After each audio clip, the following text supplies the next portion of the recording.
اور یہ آرٹیکل 6 لگانے کا reference supreme court of Pakistan میں بھیجا جائے گا، اور جس طرح آپ نے بھی فرمایا کہ یہ کوئی آسان کام نہیں ہوگا، یہ ایک مشکل مرحلہ ہوگا، لیکن سب سے اہم چیز یہ ہے ندیم صاحب کہ حکومت کے جو اتحادی ہیں، کیا وہ اس بات پہ حکومت ان کو کنونس کرنے میں کامیاب ہو جائے گی؟ چونکہ وہاں پر تو پاکستان تحریک انصاف کے اوپر اگر پابندی لگانے کی بات کی جاتی ہے، ایم کیو ایم سے بات کی جاتی ہے اور پاکستان پیپلز پارٹی سے بات کی جاتی ہے، تو پاکستان پیپلز پارٹی کیا آپ سمجھتے ہیں کہ ان جماعتوں کو کنونس کر پائے گی حکومت؟ دیکھیے کہ اس وقت جو یہ ان کا اتحاد ہے یہ اسٹیبلشمنٹ کے زور کے اوپر کھڑا ہے. جو سچی بات یہ ہے کہ یہ نیچرلی ایک دوسرے کے ساتھ اس وقت چلنے پہ تیار نہیں ہے، لیکن یہ کھڑے اس لیے ہیں کہ ان کو کھڑا کرنے کے لیے کسی نے کہا ہوا ہے، تو یہ سارے کھڑے ہیں. تو جب تک وہ دباؤ ان کے اوپر موجود رہے گا تو پیپلز پارٹی اور ایم کے ایم اور ایم ایل این والے آپس میں کھڑے رہیں گے. لیکن جس دن اگر کسی نے سیاسی طور پر یہ سوچنے کی کوشش کی، نواز شریف کے اوپر مجھے زیادہ افسوس ہے کہ وہ جس شخص نے 2-3 دفعہ پہلے بھگتا ہے، 12 اکتوبر 99 بھگتا ہے، ماضی میں بھگتا ہے، اگر وہ بھی اس کی بھی سوچ یہی ہے کہ اس کے ساتھ کیا کچھ ہوتا رہا ماضی میں اور ابھی بھی اسی راستے پہ چل رہا ہے، تو پھر آپ بس سمجھیے اللہ ہی حافظ ہے. لیکن یہ سیاسی طور پر اپنا نقصان کرے گی جو جماعت اس راہ پر چلے گی. آرٹیکل 6 لگا لیں، اس کے اوپر کیا جاتا ہے، وہ سپریم کورٹ میں جا کے ڈسمس ہو جائے گا، لیکن چند مہینے جیل میں رکھنے کا انہیں فائدہ مل جائے گا اور فائدہ نہیں ہونے والا اس معاملے کے اندر. لوگوں کے اندر اس پہ ریئیکشن آتا ہے. آپ کو جب بھی کوئی فیصلہ کرنا ہو نا سیاسی میدان میں، سب سے پہلے یہ دیکھنا چاہیے کہ آپ کی آبادی کی جو بڑی اکثریت ہے، جو ووٹرز ہے، آپ کے ووٹر بینک کا جو بڑی پرسنٹیج ہے وہ کس طرف ہے. اب ووٹ بینک کی بڑی پرسنٹیج اس چیز کی حمایت نہیں کرے گی. جب وہ حمایت نہیں کرے گی تو آپ کے یہ فیصلے ڈویبل نہیں رہتے. تو میں تو اس کو ڈویبل نہیں سمجھتا. جی. اور ندیم صاحب اس کے اوپر بھی کامنٹ کر دیجیے گا، جو بانی پی ٹی آئی کے اوپر، عارف الوی کے اوپر، قاسم سوری کے اوپر، ان کے خلاف آرٹیکل 6 لگانے کا فیصلہ کر رہی ہے حکومت. لگا دیں، میں تو کہہ رہا ہوں کہ یہ ڈویبل آپشن نہیں ہے. کس بات کے اوپر آرٹیکل 6 لگائیں گے؟ کون سی غداری کی ہے انہوں نے جس کے اوپر آرٹیکل 6 لگائیں گے؟ تو قاسم سوری کے اوپر کسی زمانے میں وہ یہ 4 سال کیس ہی نہیں چلا اس کا سپریم کورٹ کے اوپر، اسٹے آرڈر کے اوپر ہی وہ کام چلتا رہا. پہلے تو سپریم کورٹ بتائے اس وقت کے سارے ججوں کو کٹہرے میں لائیں کہ 4 سال کس طرح قاسم سوری اسٹے آرڈر پہ بیٹھا رہا ہے. پاکستان میں ہر غلط کام کے لیے کوئی نہ کوئی جواز موجود ہوتا ہے. تو افسوسناک پہلو ہے، اس شخص کو ڈسکوالیفائی ہو جانا چاہیے تھا فوراً الیکشن کے بعد 2018 میں، لیکن وہ 4 سال ڈپٹی اسپیکر بنا رہا ہے. اسمبلیاں ڈیزالو کرنے کا آرڈر پاس کر دیا اس وقت، تو آپ نے کچھ کیا نہیں. اب آرٹیکل 6 لگانا ہے تو ایک آرٹیکل لگانے کی کوشش آرٹیکل 5 عمران خان نے کی تھی اسمبلی ڈیزالو ہونے سے پہلے. وہ اس آرٹیکل 5 کا جو حشر سپریم کورٹ نے کیا تھا، اس آرٹیکل 6 کا بھی وہی حشر سپریم کورٹ نے کرے گا. بندیال صاحب تھے جن کے متعلق عام تاثر یہ تھا کہ وہ پی ٹی آئی کے بڑے حمایتی ہیں. جب انہوں نے آرٹیکل 5 لگا کے فیصلہ کیا تھا وہ عمران خان کی حکومت نے نو کانفیڈنس سے پہلے، تو اس کا انجام سپریم کورٹ نے جو کچھ کیا تھا ان کے آرٹیکل 6 کا وہی انجام موجودہ سپریم کورٹ کرے گی اور قاضی فائز عیسیٰ ہی کریں گے. تو یہ غلط فہمی میں نہیں رہنا چاہیے کسی کو، سوچ سمجھ کے سیاسی میدان میں فیصلے کرنے کے. جی اچھا ندیم صاحب، میں چاہوں گا ذرا ہمارے دیکھنے والوں کو آپ تھوڑا سا ماضی کے بارے میں بتائیں کہ اس طرح سے کسی سیاسی جماعت کے اوپر پابندی لگانے کا فیصلہ، اس کی نظیر ماضی میں کبھی ملتی ہے؟ اور اگر ایسی کوئی مثال ہمارے سامنے ہے تو پھر اس کا انجام کیا ہوا ندیم صاحب؟ دیکھیے پہلے اس کی ایک مثال ہمارے پاس موجود ہے. نیشنل عوامی پارٹی کو بین کیا گیا تھا اور نیشنل عوامی پارٹی اس کے بعد اے این پی بنی.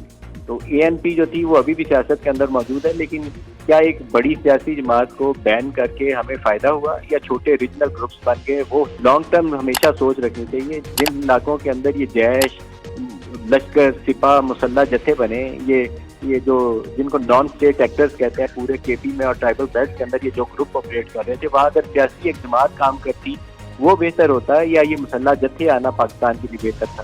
تو یہ چیزیں ابھی بھی آپ اگر پی ٹی آئی کو بین کر سکتے ہیں تو کر لیں بین، لیکن پی ٹی آئی کو ریپلیس کون کرے گا؟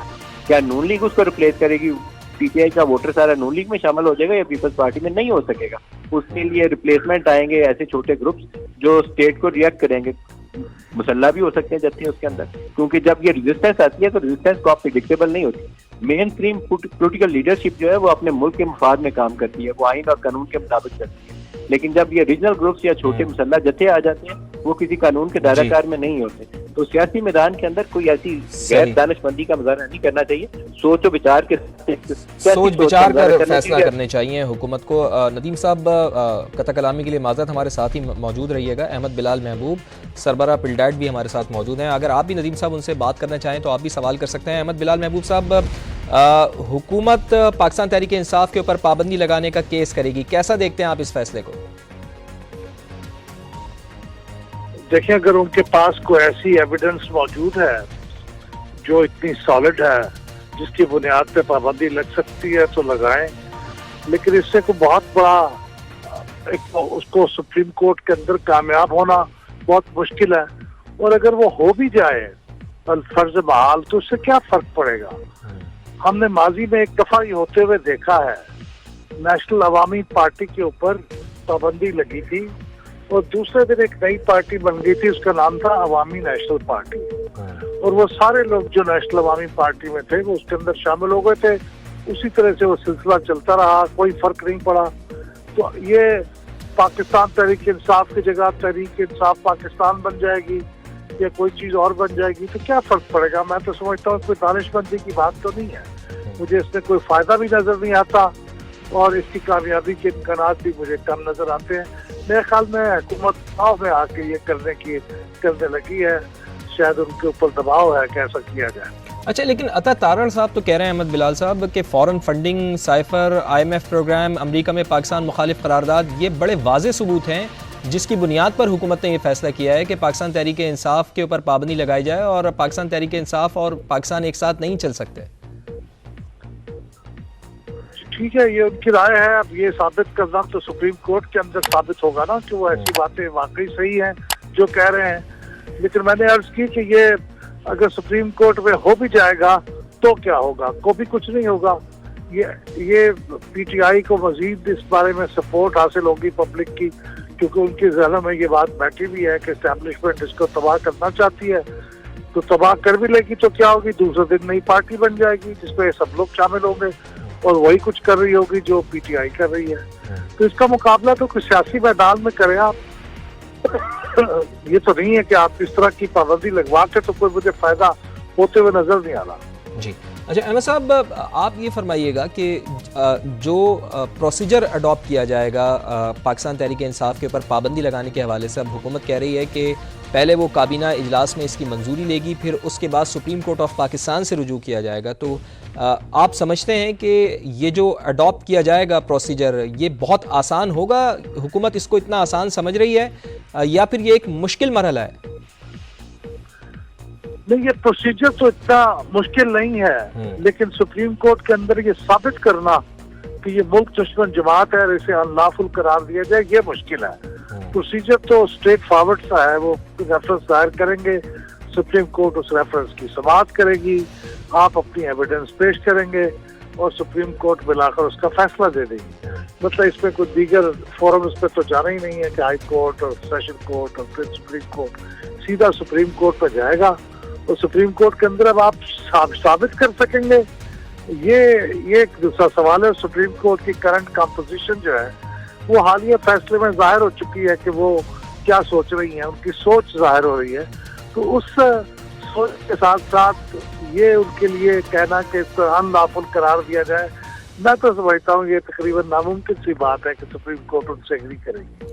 لیکن جو ثبوت حکومت رکھ رہی ہے سامنے، خاص طور پر فورن فنڈنگ کے حوالے سے، سائفر کے حوالے سے، IMF پروگرام کے حوالے سے، امریکہ میں پاکستان مخالف قرارداد کے حوالے سے، آپ سمجھتے ہیں کہ یہ ثبوت کافی ہیں، اتنے ٹھوس ثبوت ہیں جو حکومت کے کیس کو مضبوط بناتے ہیں، یا پھر بہت محنت کرنی پڑے گی حکومت کو سپریم کورٹ آف پاکستان میں؟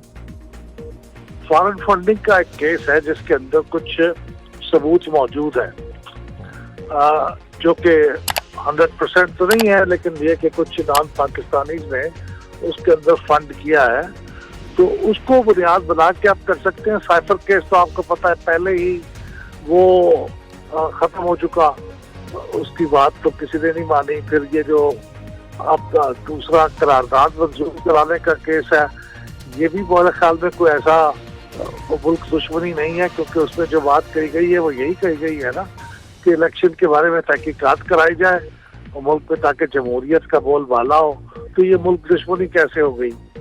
تو اس لیے میں سمجھتا ہوں کہ یہ باتیں بظاہر دیکھنے میں تو بڑی مشکل لگ رہی ہیں، بلکہ کچھ تو بچگانہ سی لگ رہی ہیں جی، اور اس کا اور سارا کچھ کرنے کے باوجود ہو بھی جائے تو فائدہ نہیں ہوتا۔ میں بار بار یہی کہہ رہا ہوں۔ ٹھیک، احمد بلال محبوب صاحب ساتھ ہی رہیے گا۔